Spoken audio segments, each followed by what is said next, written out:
बांधकाम परवानगी मिळण्यासाठी महानगरपालिका आयुक्त डॉक्टर पंकज जावळे व लिपिक टंकलेखक श्रीधर देशपांडे 8 लाख रुपयांची लाच प्रकरणी लाचलुचपतच्या जाळ्यात सापडलेत।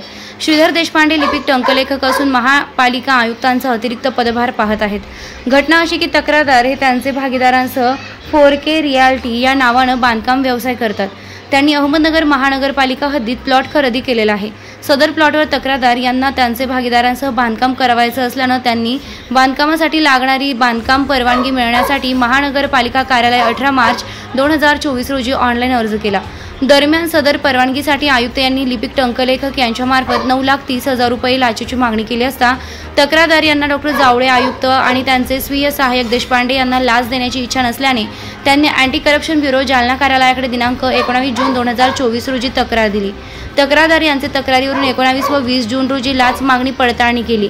देशपांडे यांनी तक्रारदार यांच्याकडे मनपा आयुक्त डॉक्टर पंकज जावळे यांच्याकडून बांधकाम परवानगी मिळवून देण्यासाठी 8 लाख रुपये लाचेची मागणी पंचासमक्ष केली।